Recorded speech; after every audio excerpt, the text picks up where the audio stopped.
അരിപ്പൊടി എടുത്തുകാണ്ട് വാട്ടി കുഴച്ച് പ്രസ്സുമലായാലും ഇനി പലമലായാലും പരത്തി പലമപ്പൊടിയൊക്കെ തട്ടി ചുട്ടുണ്ടാക്കണേ.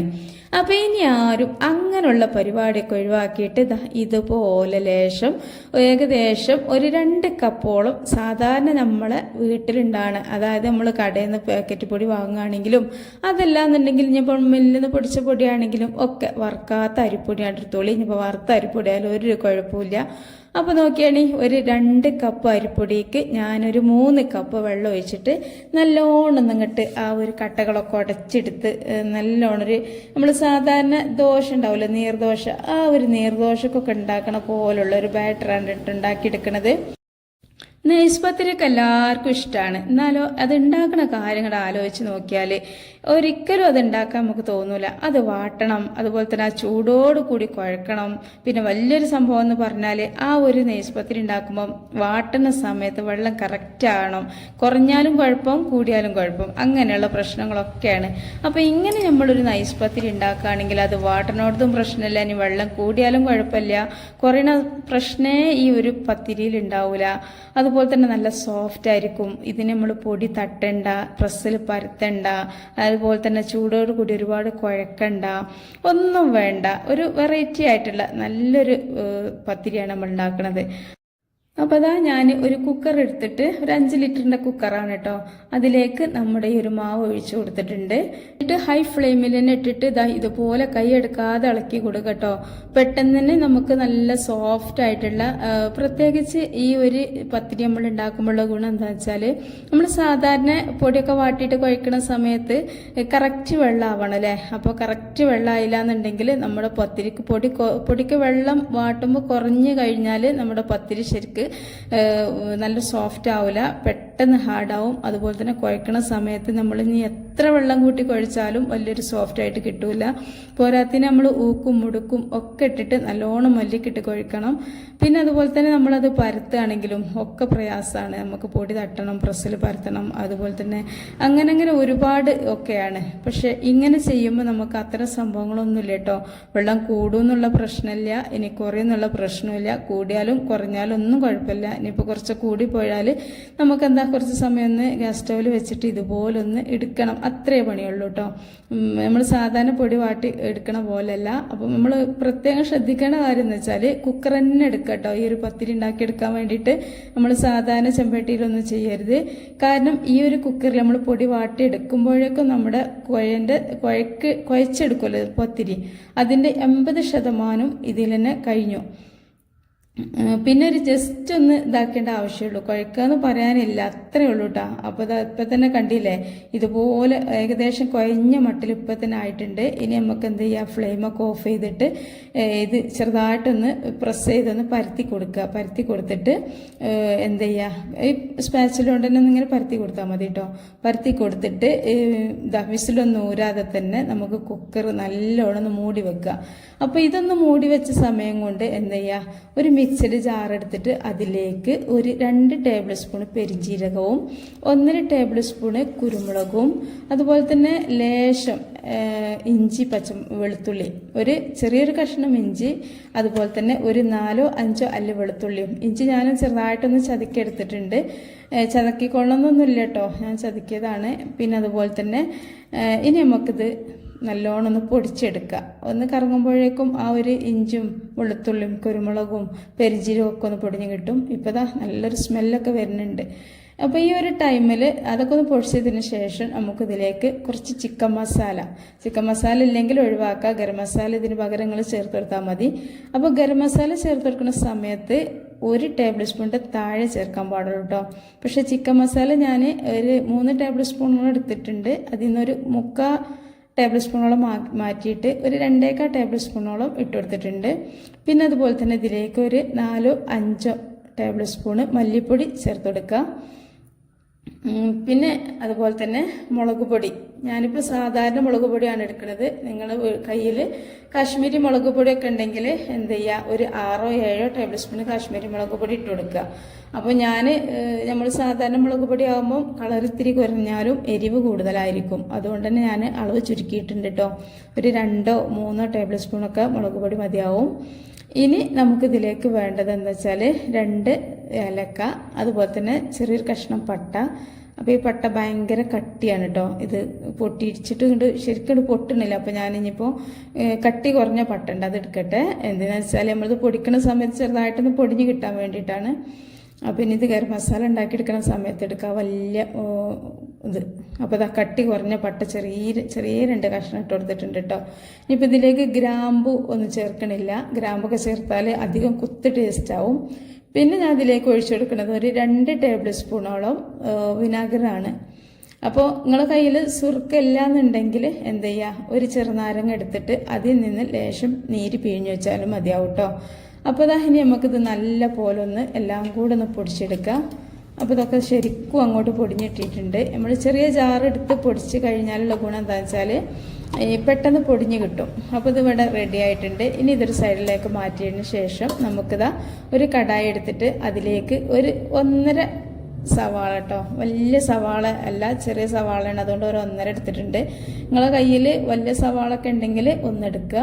ഇനി ഞാൻ അതിലേക്ക് ഒരു നല്ല പഴുത്ത നല്ല വലിപ്പമുള്ള 2 തക്കാളിയാണ്. അപ്പോൾ നിങ്ങളെ കയ്യിൽ ചെറിയ തക്കാളിയൊക്കെ ആണെങ്കിൽ 3-4 തക്കാളിയൊക്കെ എടുക്കുക. നല്ല പഴുത്ത തന്നെ നോക്കിയിട്ട് എടുക്കുക കേട്ടോ. പിന്നെ അതിലേക്ക് ആഡ് ചെയ്യണത് എന്താ വെച്ചാൽ ചെറിയ ഉള്ളിയാണ്. ചെറിയ ഉള്ളി ഒരു 4-5 അത്യാവശ്യം വലിപ്പമുള്ള ചെറിയ ഉള്ളിയാണ്. നിങ്ങളെ കയ്യിൽ ചെറിയ ഉള്ളി ഇല്ലാന്നുണ്ടെങ്കിൽ കുഴപ്പമൊന്നുമില്ല. പിന്നെ അതുപോലെ തന്നെ നമുക്ക് രാവിലെയൊക്കെയാണ് ഇത് ഉണ്ടാക്കണമെന്നുണ്ടെങ്കിൽ ചെറിയ ഉള്ളിയൊക്കെ തൊലിച്ചെടുക്കാൻ കുറച്ച് പ്രയാസമൊക്കെ ആയിരിക്കും അല്ലേ. അപ്പം അങ്ങനെയൊക്കെ ഉണ്ടാകുന്ന സമയത്ത് നമുക്ക് എന്തൊക്കെയാണ് ചെയ്യേണ്ടതെന്ന് അറിയില്ലല്ലോ. രാവിലെ ഭയങ്കര തിരക്കല്ലേ കാരം. അപ്പം എന്ത് ചെയ്യാം, ചെറിയ ഉള്ളി ഒഴിവാക്കട്ടോ. പക്ഷെ ചെറിയ ഉള്ളിയൊക്കെ ഇട്ടിട്ട് നമ്മൾ ഈ ഒരു ചിക്കൻ ചുക്ക ചെയ്യുന്ന സമയത്ത് ഒരു പ്രത്യേക ടേസ്റ്റ് ആയിരിക്കും. അപ്പോൾ അതിന് വേണ്ടിയിട്ടാണ് ചെറിയ ഉള്ളി ചേർക്കുന്നത്. അങ്ങനെ ചെറിയ ഉള്ളിയും കൂടി ചേർത്തതിന് ശേഷം ഞാനിതിലേക്ക് നമ്മൾ നേരത്തെ പൊടിച്ച് വെച്ചിട്ടുള്ള ആ ഒരു പൗഡർ ഉണ്ടല്ലോ, എല്ലാം കൂടി പൊടിച്ചിട്ടുള്ള നല്ല സ്മെല്ലാണ് കേട്ടോ ഈ ഒരു പൊടി. അപ്പോൾ ആ ഒരു പൊടി ഇതിലേക്ക് ഇട്ടുകൊടുത്തിട്ട് പിന്നെ ലേശം കറിവേപ്പിലയും ഒരു പച്ചമുളകും. പച്ചമുളകിൻ്റെ അളവ് ഞാൻ കുറവാക്കിയാണ്. എന്താ വെച്ചാൽ ഇതിൽ കുരുമുളകും മുളക് പൊടിയും ഇഞ്ചിയും എല്ലാം അത്യാവശ്യം നല്ല എരിവാണ്. അതുപോലെ തന്നെ ചിക്കൻ മസാലയൊക്കെ എരിവാണല്ലോ. അപ്പം അധികം എരിവ് ഇഷ്ടമില്ലാത്ത ആളുകളാണെങ്കിൽ ഇത്രയും മതി. ഇനിയിപ്പോൾ കൂടുതൽ എരിവൊക്കെ ഉള്ള ഇഷ്ടമുള്ള ആളുകളാണെങ്കിൽ പച്ചമുളകിൻ്റെ അളവ് കൂട്ടിക്കൊള്ളിട്ടോ, കുഴപ്പമൊന്നുമില്ല. അപ്പോൾ ഇതാ ഞാനിതെല്ലാം കൂടിയിട്ട് നല്ലോണം ഒന്ന് തിരുമ്മിയെടുക്കുകയാണ് കൈ കൊണ്ട്. ഈ ഒരു തക്കാളിയിലെയും അതുപോലെ തന്നെ ഈ ഒരു സവാളയിലെയും ഇഞ്ചി എല്ലാത്തിലും. പിന്നെ ഇതാ ചെറുനാരങ്ങ എടുത്തിട്ടുണ്ട് കേട്ടോ. ഇത് ഞാൻ എടുക്കണില്ല, നിങ്ങൾക്ക് വേണമെന്നുണ്ടെങ്കിൽ കുറച്ച് നീര് ഒഴിച്ചിട്ട് പിഴിഞ്ഞ് ഇത് പോലൊന്ന് കുഴച്ചെടുക്കുക. അപ്പോൾ ഞാനിതിന് നമ്മൾ മസാലയിൽ സുർക്കറ്റിച്ചിട്ടല്ല അടിച്ചെടുത്തത്, അതുകൊണ്ട് ഞാൻ എടുക്കണില്ല കേട്ടോ. അപ്പോൾ നിങ്ങൾ സുർക്കല്ലെങ്കിൽ ഈ ഒരു സമയത്ത് ഇത് നമ്മൾ തിരുമ്മണ സമയത്ത് ചെറുനാരങ്ങൻ്റെ നീര് ഒഴിച്ചെടുത്താലും മതിയാവും. ഉണ്ടാക്കിയെടുക്കാൻ വേണ്ടിയിട്ട് ഞാനൊരു 3/4 കിലോ ചിക്കനാണ് കേട്ടോ എടുത്തിട്ടുള്ളത്. അപ്പോൾ ഞാനിതാ ആ ഒരു ഉള്ളിയും ഇതൊക്കെ നല്ലോണം തക്കാളിയൊക്കെ നീര് വരുന്ന വരെ പിഴിഞ്ഞ് ഇതാക്കി ശേഷം ഈ ഒരു ഇതും കൂടി ഇട്ടിട്ട് ഏകദേശം ഒരു 10 മിനിറ്റ്, നമുക്ക് സമയം ഉണ്ടെങ്കിൽ 20 മിനിറ്റോ 30 മിനിറ്റോ ഒക്കെ ഒന്ന് റെസ്റ്റ് ചെയ്യാൻ വേണ്ടിയിട്ട് വെക്കാം. അപ്പോൾ ഞാനിപ്പോൾ ഇതൊരു 10 മിനിറ്റൊക്കെ വെച്ചതിന് ശേഷം ഇതാ അടുപ്പിലേക്ക് വെച്ച് ഒരു തുള്ളി പോലും വെള്ളം ഒഴിക്കരുത് കേട്ടോ. നമുക്ക് ഈ ഒരു ചിക്കനിൽ തന്നെ ഇറങ്ങി വരും. അതുപോലെ തന്നെ നമ്മളെ തക്കാളി സവാള ഒക്കെ വെള്ളമാണല്ലോ വെന്ത് കഴിയുമ്പോൾ. അപ്പോൾ ഞാൻ ആദ്യം തന്നെ ഹൈ ഫ്ലെയിമിലേക്കൊന്നും മാറ്റിയിട്ടില്ല കേട്ടോ, ലോ ഫ്ലെയിമിൽ വെച്ചിട്ട് ഇതാ അത്യാവശ്യം നല്ലോണം വെള്ളം വന്നിട്ടുണ്ട്. അപ്പോൾ ഇതൊരു ഏകദേശം ഒരു 50% ചിക്കൻ വേവാകുന്ന ടൈമിൽ എന്ത് ചെയ്യുക, ഈ ഒരു ചിക്കന് മുഴുവനും ഞാൻ ഇതിൽ നിന്ന് കോരിയെടുക്കുന്നുണ്ട് കേട്ടോ. എന്തിനാന്ന് വെച്ചാൽ നമുക്ക് ചെറിയൊരു പരിപാടി ഉണ്ട്. അപ്പോൾ ഇത് മുഴുവനായിട്ടും കോരിയെടുക്കുക. പക്ഷെ നമ്മളിത് മുഴുവനായിട്ടും വെന്തതിന് ശേഷം ചെയ്യരുത്. ചിക്കന് നമുക്ക് എത്രത്തോളം വേവ് വേണം അതിൻ്റെ പകുതി വേവാകുമ്പോഴേക്കും നമുക്കിത് കോരിയെടുക്കാം. ആ ഒരു സമയത്ത് നമ്മൾ ഈ ഒരു സവാള ഒന്നും വയറ്റാതല്ല വെക്കണത്. അപ്പോൾ സവാളൊക്കെ ഇങ്ങനെ എണീറ്റ് നിൽക്കണ പോലെയൊക്കെ തോന്നും, തക്കാളിയൊക്കെ എണീറ്റ് നിൽക്കായിരിക്കും. അവരൊക്കെ ഒന്ന് കിടക്കണ രീതിയിൽ ചപ്പണ വരെ നമുക്ക് ഈ ഒരു ഗ്രേവി നമുക്കൊന്ന് റെഡിയാക്കി എടുക്കണം കേട്ടോ. അപ്പോൾ അതിന് മുമ്പായിട്ട് തന്നെ ഈ ചിക്കന് മുഴുവനായിട്ടും കോരി എടുക്കണം. എന്തിനാണെന്ന് വെച്ചാൽ നമുക്കിതൊന്ന് പൊരിച്ചെടുക്കണം. ഒന്ന് ഷാലോ ഫ്രൈ ചെയ്യാണ്, ഒരുപാട് അങ്ങോട്ട് പൊരിക്കല്ല. എന്നാലും അതൊരു ഭയങ്കര ഈ ഒരു ചിക്കൻ ചുക്ക ഉണ്ടാക്കുമ്പോൾ പ്രത്യേക ഒരു ടേസ്റ്റാണ്. അപ്പോൾ അതാ ഞാനിതൊന്ന് പൊരിച്ചെടുക്കുകയാണ്. അപ്പോൾ പൊരിച്ചെടുക്കാൻ വേണ്ടിയിട്ട് ഒരുപാട് ഓയിലിൻ്റെ ഒന്നും ആവശ്യമില്ല, ഞാൻ കുറച്ച് മാത്രമേ ഒഴിച്ചിട്ടുള്ളൂ. മുക്കി പൊരിക്കൊന്നും വേണ്ട കേട്ടോ. നമുക്കിത് ചെറുതായിട്ടൊന്ന് ഷാലോ ഫ്രൈ ചെയ്യണേ ഉള്ളൂ. അപ്പോൾ ഇതാ ഹൈ ഫ്ലെയിമിൽ വെച്ചിട്ട് ഒരു 2-3-4 ടേബിൾ സ്പൂണ് ഓയിലോ വെളിച്ചെണ്ണ എന്താണോ നിങ്ങൾക്ക് ഇഷ്ടം അത് ഒഴിച്ചെടുത്തിട്ട് ഇതാ കുറച്ച് സമയമാകുമ്പോഴേക്കും നമുക്ക് ഒരു സൈഡ് ഒന്ന് ഇതാ ഇതുപോലെ ഒന്ന് മുരിഞ്ഞ് വരുന്ന സമയത്ത് നമുക്ക് ഇതുപോലെ ഒന്ന് മറിച്ചിട്ട് കൊടുക്കാം കേട്ടോ. നല്ല ടേസ്റ്റി ആയിട്ടുള്ള ഇതാണ്. നമുക്ക് ഇത് ഞാനിപ്പോൾ പത്തിൻ്റെ കൂടെയാണ് ഉണ്ടാക്കണമെങ്കിലും പത്തിൻ്റെ കൂടെ കഴിക്കാനാണ് ഉണ്ടാക്കണമെന്നുണ്ടെങ്കിലും നമുക്കിത് എല്ലാത്തിൻ്റെ കൂടെയും കഴിക്കാം. നമ്മളെ വീട്ടിലൊരു ഗസ്റ്റൊക്കെ വരികയാണെങ്കിലാണ് കേട്ടോ ഇതൊരു പ്രത്യേക ടേസ്റ്റായിട്ട് നമുക്ക് കൊടുക്കാൻ വേണ്ടി ഏറ്റവും പറ്റിയൊരു എന്താണെന്ന് വെച്ചാൽ ഇനി പൊറോട്ടൻ്റെ കൂടെയും ചപ്പാത്തിൻ്റെ കൂടെയും ഇനി പുട്ട് എന്താണോ ദോശയോ ഒക്കെ ഉണ്ടാക്കുകയാണെങ്കിലും നല്ലൊരു അടിപൊളി കോംബോണ്. പക്ഷേ ഈ നമുക്ക് ബിരിയാണിൻ്റെ കൂടെ അതുപോലെ തന്നെ ഈ വെജിറ്റബിൾസ് ബിരിയാണിയൊക്കെ ഉണ്ടാവുമല്ലോ അത്, അതുപോലെ തന്നെ എഗ് ബിരിയാണി, അതിൻ്റെ കൂടെ നല്ല ഉഷാറാണ് കേട്ടോ. ഇത് ഞാൻ ഇടയ്ക്കിടയ്ക്ക് ഉണ്ടാക്കുന്നൊരു റെസിപ്പിയാണ്. നമുക്ക് വാട്ടിക്കാണ്ട് ഒന്നും പണിയില്ല, വളരെ പെട്ടെന്ന് ഉണ്ടാക്കിയെടുക്കാൻ പറ്റും.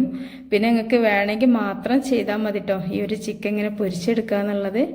ഇനി എണ്ണൊന്നും ഇഷ്ടമില്ലാത്ത ആളുകളും അതുപോലെ തന്നെ നേരത്തെ പറഞ്ഞല്ലോ കൊളസ്ട്രോളിൻ്റെ പ്രശ്നങ്ങളൊക്കെ ഉള്ള ആളുകളാണെങ്കിൽ ഈ ഒരു ഇതുണ്ടല്ലോ അതങ്ങോട്ട് ഒഴിവാക്കുക. എന്ത് ചെയ്യുക, നമ്മൾ ഈ ഒരു പൊരിക്കണ സംഭവം അങ്ങോട്ട് ഒഴിവാക്കിയിട്ട് നമുക്ക് ആ ഒരു തീമൊക്കെ ഇടുന്നിട്ട് തന്നെ ആ ഒരു ഗ്രേവിൻ്റെ കൂടെ തന്നെ ഈ ചിക്കൻ അങ്ങോട്ട് വെന്താൽ മതിയാവും. എന്നാലും അതിൽ ആ ഒരു ചിക്കൻ്റെ നെയ്യും ഒക്കെ ഇറങ്ങി വരുമ്പോൾ അത്യാവശ്യം വെളിച്ചെണ്ണൻ്റെ ആ ഒരു ഇതൊക്കെ ഉണ്ടാവും. അപ്പോൾ ഇവിടെ അങ്ങനെ പൊരിച്ചത് കൂട്ടണീന് വലിയൊരു പ്രശ്നമൊന്നുമില്ല. പിന്നെ നമ്മൾ വല്ലപ്പോഴൊക്കെ ഒരു ചിക്കൻ്റെ ഇതൊക്കെ എവിടെ നിന്ന് കഴിക്കുകയാണെങ്കിലും അതിലൊക്കെ കുറച്ചൊക്കെ എണ്ണ കൂട്ടാതെ ഉണ്ടാവില്ല കേട്ടോ. പിന്നെ ടേസ്റ്റ് കിട്ടണമെന്നുണ്ടെങ്കിൽ എണ്ണ എന്തായാലും വേണം. അപ്പോൾ ഇത്തിരി എണ്ണ ഒഴിച്ചിട്ട് ഇതാ ഇതുപോലെ ഒന്ന് പൊരിച്ചെടുക്കുന്നുണ്ട്. നിങ്ങൾക്ക് വേണമെന്നുണ്ടെങ്കിൽ ഇതിൽ കൂടുതലായിട്ടും എണ്ണ കുറക്കട്ടോ, പറ്റ കുറച്ചിട്ട് ലേശം എണ്ണയിലിട്ട് പൊരിച്ചെടുക്കാം. അപ്പോൾ ഇതാ അതൊക്കെ പൊരിച്ച സമയമായപ്പോഴേക്കും നമ്മുടെ ഈ ഒരു ഗ്രേവി നല്ല പോലെ വെന്തിട്ടുണ്ട്, നല്ല സോഫ്റ്റായിട്ട് കിട്ടിയിട്ടുണ്ട് കേട്ടോ. ഈ ഒരു സമയത്ത് നമുക്കിതാ ഈ ഒരു പൊരിച്ച എണ്ണയോട് കൂടി തന്നെ ഈ ചിക്കൻ ഒന്ന് ഇതിലേക്ക് ഇട്ട് കൊടുക്കുക. നല്ലൊരു സ്മെല്ലുണ്ട് കേട്ടോ നമ്മുടെ ഈ ഒരു ചിക്കൻ്റെ ചുക്ക. ഈ ചിക്കൻ ചുക്കൻ്റെ പ്രത്യേകത എന്ന് പറഞ്ഞാൽ നമ്മൾ സാധാരണ ചിക്കൻ ചുക്ക ഉണ്ടാക്കണതിനും വ്യത്യസ്തമാണ്. വളരെ സിമ്പിളായിട്ട് നമുക്ക് ഉണ്ടാക്കിയെടുക്കാൻ പറ്റുന്ന ഒരു ചിക്കൻ ചുക്കയാണ് ഇത്. നമുക്ക് എപ്പോൾ വേണമെങ്കിലും ഉണ്ടാക്കിയെടുക്കാൻ പറ്റും. പിന്നെ എണ്ണൻ്റെ ഒരാവശ്യമില്ല. പക്ഷെ ഞാനിപ്പോൾ എണ്ണ ചേർത്തിട്ടുണ്ടെന്നുള്ളത് മാത്രം. നമ്മുടെ എന്താണ് ഏതൊരു ഇതിൻ്റെ കൂടെയും കൂട്ടാൻ ഇതിലും നല്ലൊരു ഇതുണ്ടോയെന്ന് അറിയില്ല കേട്ടോ. അപ്പോൾ ഈ ചിക്കൻ ചുക്ക നിങ്ങളാരെങ്കിലും ഇങ്ങനെ ഉണ്ടാക്കി നോക്കുന്ന ആളുകളൊക്കെ ഉണ്ടെങ്കിൽ ഒന്ന് കമൻറ്റൊക്കെ ചെയ്യുക. അതല്ല നിങ്ങൾ വേറെ രീതിയിൽ നിങ്ങൾ ചിക്കൻ ചുക്ക ഉണ്ടാക്കാറുണ്ടല്ലോ, അതാണോ ഇഷ്ടം ഇതാണോ ഇഷ്ടം എന്നുള്ളത് നിങ്ങളൊന്ന് കമൻറ്റ് ചെയ്യട്ടോ. പക്ഷേ ഇതായിരിക്കും നിങ്ങൾക്ക് ഏറ്റവും കൂടുതൽ ഇഷ്ടം ഉണ്ടാവുക. അപ്പോൾ ഞാൻ ആ ഒരു ചിക്കനും കൂടി ഇട്ടതിന് ശേഷം ഇതാ ഒന്ന് ലോ ഫ്ലെയിമിലേക്ക് തീയൊക്കെ ഒന്ന് മാറ്റി ഒന്ന് മൂടി വെച്ചതിന് ശേഷം ഒന്ന് തുറന്ന് പിന്നെ ഞാൻ ഇതിലേക്ക് ഇട്ട് കൊടുക്കണം എന്താ വെച്ചാൽ കുറച്ച് മല്ലിയിലയാണ്. ഒരു പിടി, നല്ലൊരു പിടിയില്ല, ഒരു 3/4 പിടിയോളം മല്ലിയില ചെറുതായിട്ട് കട്ട് ചെയ്ത് ഇതിലേക്ക് ഇട്ട് കൊടുത്തിട്ടുണ്ട്. ഇപ്പോൾ ഇവിടെ ഭയങ്കര സ്മെല്ലാണ് കേട്ടോ, നല്ലൊരു ഹോട്ടലിൻ്റെ ഒരു സ്മെല്ലാണ്. അത്രക്കും പ്രത്യേകിച്ച് നമ്മൾ ഈ ഒരു മഴക്കാലത്തൊക്കെ ഇത്തരം ഫുഡുകളൊക്കെ കിട്ടുമ്പോൾ എന്തൊരു സന്തോഷമാണല്ലേ. പിന്നെ ഇനിയിപ്പോൾ ഇങ്ങനെ രാവിലെ തന്നെ ഉണ്ടാക്കി വെച്ചാൽ നമുക്ക് രാവിലത്തെ കടിയിലേക്കും ഇനി നമുക്ക് കുറച്ച് തേങ്ങ ഒക്കെ ചിരകി കുറച്ച് ഉലുവി ഇട്ട് ലേശം അരി ഇട്ടാൽ വെച്ചാൽ നല്ല തേങ്ങാച്ചോറൊക്കെ ഉണ്ടാക്കിയാൽ അതിലേക്കൊക്കെ ഇത് പറ്റും. പിന്നെ വേറെ ഒരു കൂട്ടാൻ നമുക്ക് സൈഡായിട്ടൊന്നും വേണ്ടി വരില്ല. അപ്പോൾ ഇതാട്ടോ നമ്മുടെ അടിപൊളി ചിക്കൻ ചുക്ക ഇവിടെ റെഡി ആയിട്ടുണ്ട്. അപ്പോഴേക്കും ഇതാ നമ്മുടെ പൊടിയൊക്കെ ഇതാ നല്ല കുഴഞ്ഞ പോലെയാണ് കിടക്കണത്. ഇനി നമുക്കിതിന് പ്രത്യേകിച്ച് പണിയൊന്നുമില്ല, ഒന്ന് എടുക്കുക. എന്നിട്ട് വേണമെങ്കിൽ നിങ്ങൾ ജസ്റ്റ് ഒന്ന് ഉരുട്ടി എടുത്തോളി. അല്ലാന്നുണ്ടെങ്കിൽ ഇതുപോലെ ഇങ്ങനെ എടുത്തിട്ട് നമുക്ക് വേണ്ട വലുപ്പത്തിൽ, നമുക്ക് എത്രത്തോളം വലുപ്പത്തിലാണോ നമുക്ക് പത്തിരി വേണ്ടത് ആ ഒരു ഇതിൽ എടുക്കുക. ഞാനിപ്പോൾ അത്യാവശ്യം നല്ല വലിയ പത്തിരിയാണ് കേട്ടോ ഉണ്ടാക്കുന്നത്. എനിക്ക് ഈ ഒരു ചെറിയ പത്തിരി ഉണ്ടാക്കിയാൽ എന്താ അറിയില്ല, ഒരു ഇഷ്ടം തോന്നൂല. അപ്പോൾ കുറച്ചൊരു വലിയ പത്തിരിയൊക്കെയാണ് ഇഷ്ടം. ഇനി പോട്ടട ആയാലും ദോശ ആയാലും ഒക്കെ കുറച്ച് വലിയതാണ് കേട്ടോ ഞാൻ ഉണ്ടാക്കാറ്. ചിലർ കുഞ്ഞൊക്കെ ആക്കി ഉണ്ടാക്കൂലേ, ചിലവരെ ചപ്പാത്തിയും പത്തിരിയും ഒക്കെ കണ്ടിട്ടുണ്ടെങ്കിൽ നമ്മൾക്ക് തന്നെ ഭയങ്കര ഇതാണ്. കാരണം എന്താ കുഞ്ഞു പത്തിരി ഉണ്ടാക്കുന്ന ആളുകളുണ്ട്, കുഞ്ഞു ചപ്പാത്തി ദോശ ഒക്കെ ഉണ്ടാക്കും. പക്ഷെ എനിക്ക് ഇതൊക്കെ കുറച്ച് വലുപ്പത്തിൽ കാണുമ്പോഴാണ് സന്തോഷമുള്ളൂ. അപ്പോൾ ഇതാ ഞാൻ പറഞ്ഞില്ലേ നിങ്ങളോട്, ഇത് നമുക്ക് ഈ സാധാരണ പത്തിരി ഉണ്ടാക്കണ പോലെയല്ല. കുഴക്കുക, അതുപോലെ തന്നെ പരത്തുന്ന സമയത്ത് പ്രസ് വേണ്ട. പിന്നെ നമ്മൾ ഈ പരത്തി കഴിഞ്ഞാൽ പൊടിയൊക്കെ ഒന്ന് തട്ടില്ല, അതിനൊന്നും ആവശ്യമില്ല കേട്ടോ. ഇതുപോലെ ഇതാ ഒന്ന് ഈ ഒരു കവർ എടുക്കുക. കവർ ഇപ്പോൾ ഏത് കവറായാലും മതി. ഞാനിപ്പോൾ ഗോതമ്പ് പൊടിൻ്റെ കവറാണ്. ആ ഒരു കവർ പാക്കറ്റ് ഗോതമ്പ് പൊടി വാങ്ങുമല്ലോ, അതിൻ്റെ കവർ വെച്ചിട്ടിതാ നല്ല നൈസായിട്ട് തന്നെ പത്തിരി കിട്ടിയിട്ടുണ്ട് കേട്ടോ. പിന്നെ നല്ല സോഫ്റ്റ് ആയിരിക്കും ഈ പത്തിരി. 2-3 ദിവസം ഇത് വെച്ചാലും പത്തിരി ഒരു ഹാർഡും ആവില്ല, നല്ല സോഫ്റ്റ് തന്നെ ആയിരിക്കും. അപ്പോൾ ഇത് പരത്താൻ വേണ്ടിയിട്ട് നമ്മൾ ഏതെങ്കിലും ഒരു പ്ലേറ്റ് എടുത്താൽ മതിയേ. ഈ ഒരു കവറിൻ്റെ നടുവിൽ തന്നെ വെച്ചിട്ട് പരത്തണം, അതേ ഉള്ളൂ. എന്നിട്ട് ഇതാ ഇതുപോലൊന്ന് പ്രസ് ചെയ്ത് കൊടുത്തു കഴിഞ്ഞാൽ നമുക്ക് നല്ല റൗണ്ടിലായിട്ടുള്ള പത്തിരി തന്നെ കിട്ടും. അപ്പോൾ പത്തിരിൻ്റെ വലുപ്പം എത്രത്തോളം വേണം അതിനനുസരിച്ചിട്ടുള്ള വട്ടെടുക്കുക. അതുപോലെ തന്നെ ഒന്നും കൂടി തിന്നായിട്ട് നിങ്ങൾക്ക് പരത്തണം എന്നുണ്ടെങ്കിൽ നല്ലോണം ഒന്ന് പ്രസ് ചെയ്ത് കൊടുത്താൽ തന്നെ തിന്നായിട്ട് കിട്ടും കേട്ടോ. നല്ല എളുപ്പമാണ്. അപ്പോൾ ഇതുവരേക്കും നമുക്ക് ഈ ഒരു പത്തിരി പരത്തുക ചുട എന്നൊക്കെ പറയുമ്പോൾ ഭയങ്കര ദേഷ്യമായിരിക്കും അല്ലേ. ഇതുപോലുള്ള ചിക്കൻ ചുക്കൊക്കെ നമ്മളെ വീട്ടിൽ ഇടയ്ക്കിടയ്ക്കൊക്കെ ഉണ്ടാവും. ചിക്കൻ ഫ്രൈ ചെയ്തതും ചിക്കൻ ചുക്കാക്കിയതും ചിക്കന് മുളകിട്ടതും തേങ്ങരച്ച് കറി വെച്ചൊക്കെ ഉണ്ടാവും. പക്ഷെ നമുക്കൊക്കെ എല്ലാവർക്കും ഇഷ്ടമുള്ളൊരു കാര്യമാണ് നല്ല നൈസ് പത്തിരിയൊക്കെ ഉണ്ടാക്കി കഴിക്കുക എന്ന് പറഞ്ഞാൽ. എന്താ വെച്ചാൽ ചില സമയത്ത് നമുക്ക് രാവിലെയൊക്കെ ഒരു കൂട്ടം പണികളുണ്ടാവും. പിന്നെ നമ്മളത് കുഴക്കണമൊക്കെ ആലോചിക്കും, മടി, അങ്ങനെയൊക്കെയുള്ള ഒരുപാട് ടൈമിലൊക്കെ നമുക്ക് ഇതുപോലെ ലേശം ഇനിയിപ്പോൾ വെള്ളം കൂടുകയോ കുറയോ എന്നുള്ള പേടിയുള്ള ആളുകൾക്കും പത്തിരി ഉണ്ടാക്കാൻ തീരെ അറിയാത്തവർക്കൊക്കെ പറ്റുന്ന നല്ല അടിപൊളി മെത്തേഡാണ് കേട്ടോ. അപ്പോൾ ഇത് ചെയ്ത് നോക്കാം. ഇനിയിപ്പോൾ ഇത് ചുട്ടെടുക്കണോ ഞാൻ കാണിച്ചു തരാം. ഞാൻ ചുട്ടെടുക്കണമെന്ന് വെച്ചാൽ രാവിലെ അല്ലേ ഇതൊക്കെ ഈ ചിക്കൻ്റെ ഇതൊക്കെ ഉണ്ടാക്കിയപ്പോഴേക്കും ഒരുപാട് സമയമായിട്ടുണ്ട് കേട്ടോ. അപ്പോൾ കുറച്ച് തിരക്കാണ്.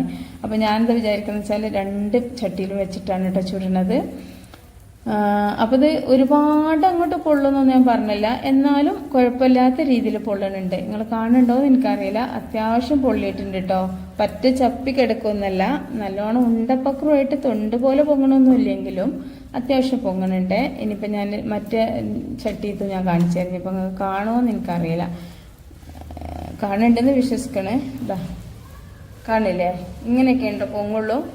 ഇതാ അത്യാവശ്യം പൊങ്ങണില്ലേ, അത്യാവശ്യം പൊങ്ങുന്നുണ്ട്. ഫുള്ളായിട്ട് നല്ല നമ്മൾ തൊണ്ടുണ്ടല്ലോ അതുപോലെ പപ്പടം പൊള്ളണ പോലൊന്നും പൊള്ളണില്ല കേട്ടോ.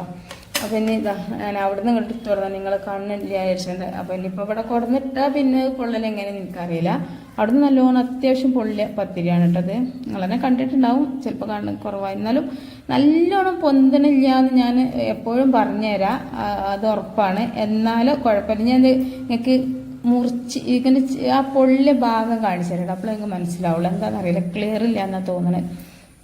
പക്ഷേ ഈ തീമലിട്ടിട്ട് നമ്മളിതിങ്ങനെ പൊട്ടിച്ചാൽ ഈ പൊള്ളിയ ഭാഗം പൊട്ടിച്ചാലുള്ള കുഴപ്പം എന്താണെന്ന് വെച്ചാൽ കയ്യിന് ഇതിൻ്റെ ഉള്ളിൽ നിന്ന് ആവി വരും കേട്ടോ. ആവി വന്നാൽ പൊള്ളേ. അപ്പോൾ ആരും തീമലിട്ടിട്ട് ഇങ്ങനെ പൊള്ളിക്കണം നോക്കരുത്. ഞാൻ വീഡിയോക്ക് വേണ്ടി കാണിക്കണ്ട.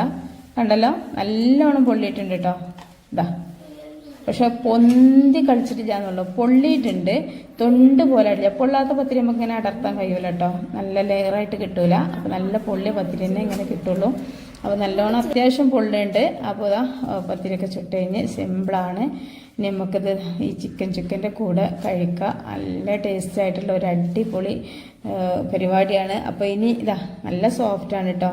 അപ്പോൾ ഇനി ആരും പത്തിരി വാട്ടി കുഴച്ച് പരത്തി ഇടങ്ങാറായി ചൂടാൻ നിൽക്കണ്ട. ഇങ്ങനെയൊക്കെ ചുട്ട് നോക്കി. അതുപോലെ തന്നെ ഇനി നോമ്പിനൊക്കെ നമ്മൾ കുഴങ്ങനെ നിൽക്കുന്ന സമയം ഉണ്ടാവും. എന്തൊരു കുഴക്കാമല്ലോ നോമ്പിനൊക്കെ. അപ്പോഴൊക്കെ നമുക്ക് പത്തിരി പണി ഭയങ്കര ബുദ്ധിമുട്ടല്ലേ. അപ്പോൾ നിങ്ങളിതൊന്ന് ചെയ്ത് നോക്കേണ്ടി കേട്ടോ, ഒരുപാട് യൂസ്ഫുൾ ആവും. പിന്നെ അതുപോലെ തന്നെ ഇതുപോലുള്ളൊരു ചിക്കൻ ചുക്ക ഇനി പത്തിരിക്ക് മാത്രമല്ല എല്ലാത്തേക്കും നല്ലൊരു അടിപൊളി കോംബോ ആണ്. അപ്പോൾ നമ്മുടെ വീഡിയോ നിങ്ങൾക്കൊക്കെ ഇഷ്ടമായെന്ന് വിചാരിക്കുന്നുണ്ട്. വീഡിയോ ഇഷ്ടമായെങ്കിൽ വീഡിയോക്ക് താഴെ ലൈക്കൊക്കെ തരും കേട്ടോ. പിന്നെ നിങ്ങൾ ഒരുപാട് ആളുകളിലേക്ക് ഇതൊന്ന് ഷെയർ ചെയ്ത് കൊടുക്കി. കാരണം ഇതുപോലെ പത്തിരി ഉണ്ടാക്കാൻ അറിയാത്ത ഒരുപാട് കുട്ടികളൊക്കെ ഉണ്ടാവും, പെൺകുട്ടികളൊക്കെ. ഒലക്കൊന്നും ഉണ്ടാക്കട്ടെ, ഓൽക്കൊക്കെ പിന്നെ യാതൊരു പേടിയില്ലാതെ ഉണ്ടാക്കാമല്ലോ എന്നുള്ളതാണ്. പിന്നെ പൊടി തട്ടി റാക്ക് കേടേരി ഒന്നുമില്ല, അടിപൊളി പരിപാടിയാണ്. അപ്പോൾ എല്ലാവർക്കും ഇഷ്ടമായെന്ന് വിചാരിക്കുന്നുണ്ട്. ഇതിനെക്കുറിച്ചുള്ള അഭിപ്രായങ്ങളൊന്ന് കമൻറ്റ് ചെയ്യട്ടോ. പിന്നെ നമ്മുടെ ചാനൽ ഇതുവരെ സബ്സ്ക്രൈബ് ചെയ്യാതെ കാണുന്ന ഒരുപാട് കൂട്ടുകാരുണ്ടാവും. ഓരോക്കെ ഒന്ന് സബ്സ്ക്രൈബ് ചെയ്താളി. വീഡിയോ ഇഷ്ടമായാൽ വീഡിയോക്ക് താഴെ ലൈക്ക് ചെയ്യുക. പിന്നെ അതുപോലെ തന്നെ ഒരുപാട് പേർക്ക് നിങ്ങളൊന്ന് ഷെയർ ചെയ്തെടുക്കട്ടെ. നമ്മളെ ഫാമിലി ഗ്രൂപ്പൊക്കെ ഫ്രണ്ട്സ് ഗ്രൂപ്പൊക്കെ ഒന്ന് ഷെയർ ചെയ്തെടുക്കി. അടുത്ത വീഡിയോ ആയിട്ട് വരാം. അസ്സലാമു അലൈക്കും.